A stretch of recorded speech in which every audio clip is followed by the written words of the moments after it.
김상진 구속, 무너진 법치 증거. 폭발 사체에 날아간 식량 지원.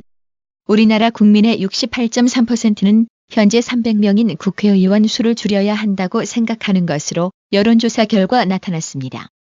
또한 국민의 62.3%는 국회의원 수가 늘어나는 연동형 비례대표제 도입에 반대했으며 55.8%는 공수처의 인사권자가 대통령이기 때문에 독립적인 활동이 어려울 것으로 예상했습니다.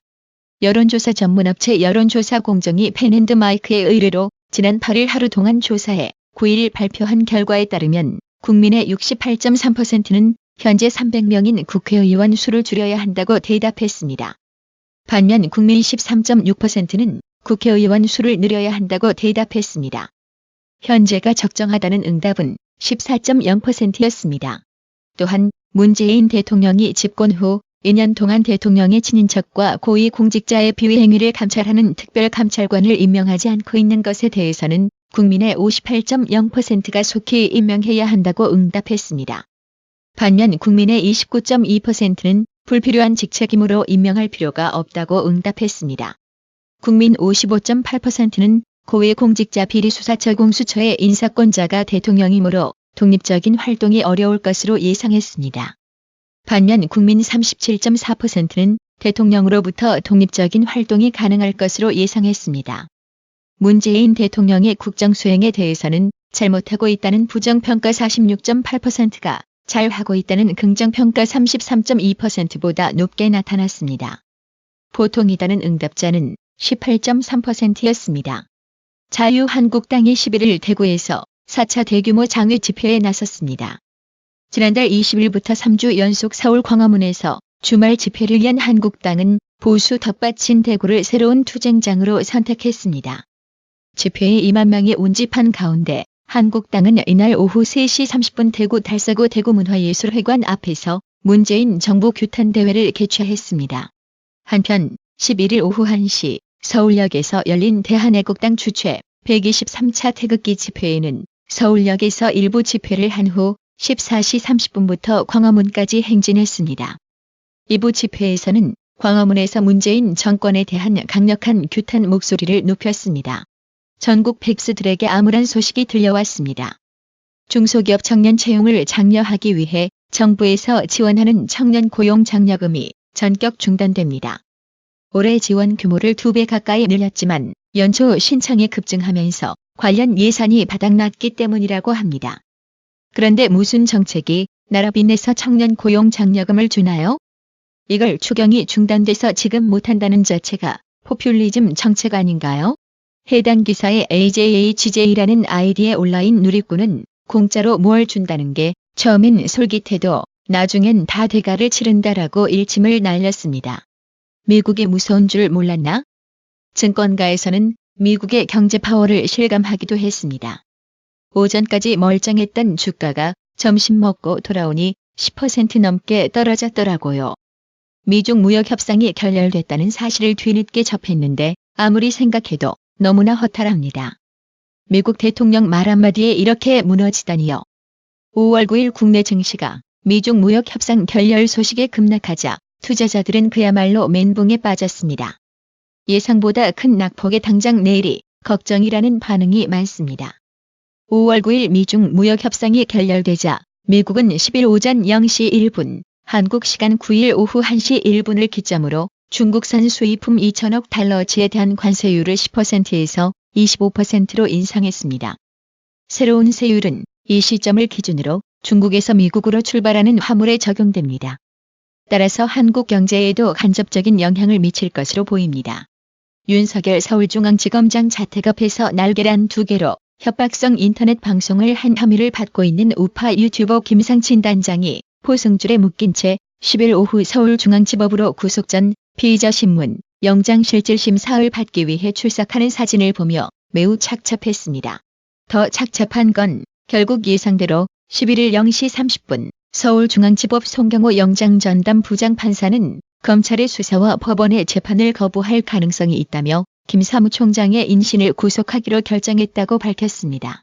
가만히 보면 우파 구속에 대한 패턴이 있습니다. 어떤 빌미만 보이면 언론이 집중 보도하고 누군가 고소를 하게 만들어 좌파 정권에서 칼춤추는 검찰이 잽싸게 구속영장을 청구하는 수순입니다. 우리법연구회 출신의 영장판사는 10중 8구 영장을 발부해주고 있다는 점도 주목해야 할 점입니다. 아마 이대로라면 우파 유튜브는 씨가 마를 것입니다.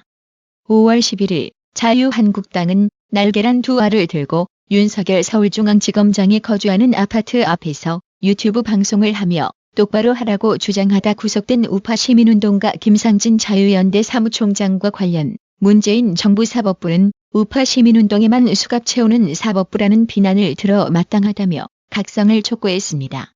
전희경 한국당 대변인은 문재인 정권 검찰에서 유무죄의 기준은 친문인가 반문인가로 맞춰져 있다. 문재인 정권의 법전은 당신은 우파인가 좌파인가를 가르고 있다면서 김상진 긴급 체포와 구속은 협박죄의 구성 요건이나 이전의 비슷한 시위나 유튜브 방송에 대한 법정용과 비교해 볼 때 현저히 형평성을 잃은 사법권 남용이라는 비판을 피하기 어렵다고 밝혔습니다. 전희경 대변인은 달걀을 들고 법집행기관장을 협박했다기보다는 시위 도중 분을 이기지 못해 나온 발언이라고 보는 게 보다 타당하다면서 이것을 가지고 검찰은 협박이라며 일사불란하게 움직여 압수수색까지 하더니 영장을 청구했고 결국 유튜버 김상진 씨는 구속되고 말았다면서 문재인 정부의 사법장악 시대에 일어난 사법권 남용이라고 지적했습니다. 전희경 대변인은 과격, 폭력, 협박 시위로 구속하자고 치면 민노총의 구속 소식은 하루도 끊겨서는 안 된다면서 KBS 강규형 전 이사 퇴진을 요구하며 학교까지 찾아가 협박했던 민노총이다. 국회 담장을 부수고 그 자리에서 기자를 폭행해도 문재인 정권에서 민노총은 버젓이 풀려났다고 목소리를 높였습니다. 이어 좌파 불구속, 우파 구속의 철저한 충성심의 구현이야말로 사법 신뢰의 훼손이자 정당한 권위마저 스스로 깎아내리는 처사라면서 자유한국당은 좌파 독재의 덫을 벌한 문재인 정권하에서도 우파 가치에 신념을 두고 활동하는 각 분야 국민들께 다시 한번 감사드리며 이분들이 결코 억울한 피해를 당하는 일이 없도록 면밀히 사법 절차를 들여다보며 지켜낼 것이라고 말했습니다. 한편 자유우파 성향 법조인 연합단체인 자유와 법치를 위한 변호사연합 간사 최명성 변호사도 이날 성명을 통해 정부는 유튜브 단합을 즉각 중단하고 애국시민 김상진을 석방하라고 주장했습니다. 이번 성명은 변호사연합, 한반도 인권과 통일을 위한 변호사 모임, 한변, 헌법을 생각하는 변호사 모임, 헌변, 자유와 통일을 위한 변호사연대, 자변, 국민의 자유와 인권을 위한 변호사 모임, 국변, 자유를 수호하는 변호사들, 자수변, 자유와 인권연구소 등이 지난달 25일 발족한 후 첫 번째로 나온 공식 입장입니다. 류여해 자유한국당 전 최고위원은 한 명 한 명의 동지들이 끌려 들어간다. 모두가 나는 괜찮겠지라고 생각하며 고개 돌린다. 아직은 나는 괜찮으니까. 저건 남의 일이니까. 숨죽이고 더더더 몸을 낮추고 자신의 안위를 평화라 자칭한다. 누가 싸워줄 거라 생각한다. 결국 모두 죽는다며 안타까운 현재의 심경을 드러냈습니다. 정부는 지난 5월 7일 한미정상통화 이후 본격적으로 대북 식량 지원 추진에 나섰지만 한미 간에는 미묘한 기류차가 감지됐습니다. 정부는 지난 4일 북한 미사일 도발을 위협이 아닌 것으로 간주하면서 식량 지원을 공식화했습니다. 반면 세라 샌더스 백악관 대변인은 현지 시각 8일 한국이 그 부분 식량 지원을 진행해 나간다면 우리는 개입하지 않으려 한다고 했습니다.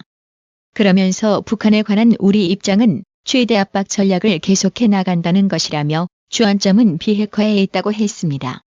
런던을 방문 중이던 마이크 폼페이오 미 국무장관도 대북 압박 캠페인은 계속돼야 한다며 북한의 FFVD, 즉 최종적이고 완전히 검증된 비핵화를 강조했습니다. 9일 제네바에서 열린 유엔 인권이사회에선 북측이 유엔 안보리 제재를 비난하자 미 측은 8만 명에서 12만 명의 정치범들이 수용소에서 비참한 생활을 하고 있다며 북한 인권 문제를 정면 거론하기도 했습니다. 워싱턴의 외교소식통은 미국 내에선 비핵화 조치 없이 도발을 강행한 북한에 식량 지원을 해야 하느냐는 목소리가 많다고 했습니다. 문재인 좌파 정권은 남북, 미북 대화의 탈출구로 대북 식량 지원을 택했습니다. 전날 통일부에 이어 외교부도 9일 인도적 식량 지원을 추진해 나가겠다고 밝혔습니다. 강경화 장관은 오는 13일 데이비드 비즐리 세계 식량 계획 WFP 사무총장도 면담할 예정입니다.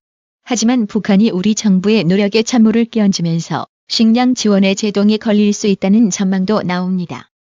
강경화 장관은 지난 9일 북한 도발 이후 인도적 지원 논의에 부정적 영향이 미칠 것으로 보느냐는 질문에 아무래도 상황이 좀 바뀐 것 같다고 했습니다. 미북 대화 재개 전망이 더 어두워졌다는 관측도 제기됩니다. 데이브 이스트번 미 국방부 대변인은 현지 시각 9일 우리는 해당 보도를 알고 있으며 모니터링하고 있다고 말했다고 로이터 통신이 보도했습니다. 뉴욕타임스는 분석가들은 단거리 미사일이라도 유엔 안보리 결의를 위반한 것이라고 보고 있다고 전했습니다. CNN은 이날 발사는 미북 협상을 더 어렵게 만드는 또 하나의 난제를 더한 것이라고 했습니다. 외교 소식통은 트럼프 행정부가 4일 북한의 미사일 도발을 사실상 용인했기 때문에 북한이 추가 도발에 나선 것이란 미 초야의 비판도 거세질 것이라고 했습니다. 북한의 도발에 대해 도널드 트럼프 미국 대통령의 반응이 달라졌습니다. 트럼프 대통령은 9일 현지 시간 북한의 두 번째 단거리 미사일 발사에 대해 매우 심각하게 본다고 말했습니다. 지난 4일 단거리 미사일 추정 발사체에 대해선 트위터를 통해 이 흥미로운 세상에선 어떤 일이든 일어날 수 있다며 북한과의 딜은 성사될 것이라고 했던 것과 결이 다릅니다. 트럼프 대통령은 9일 백악관 기자회견에서 미사일 발사를 통한 평양의 메시지가 뭐라고 보느냐는 기자의 질문에 우리는 지금 현재 이를 매우 심각하게 살펴보고 있다며 그것은 더 소형, 스몰러이고 단거리 미사일들이다라고 말했습니다. 곧바로 이번 발사를 미사일 도발로 규정한 것입니다. 트럼프 대통령은 앞서 북한은 더 이상 핵실험도 미사일 발사도 하지 않고 있다며 외교 성과를 자랑했었습니다. 미국 행정부는 행동으로 강경한 입장을 보여주기 시작했습니다. 미 법무부는 이날 국제 제재를 위반해 불법 석탄 수출 혐의가 있는 북한 선박 와이즈 어니스트 호를 납포해 압류 절차를 밟고 있다고 발표했습니다. 이미 선박을 납포해 끌고 오고 있었는데 이 사실을 북한의 단거리 미사일 도발 직후 공개했습니다. 미국이 직접 제재 위반 북한 선박을 납포해 압류한 것은 처음입니다.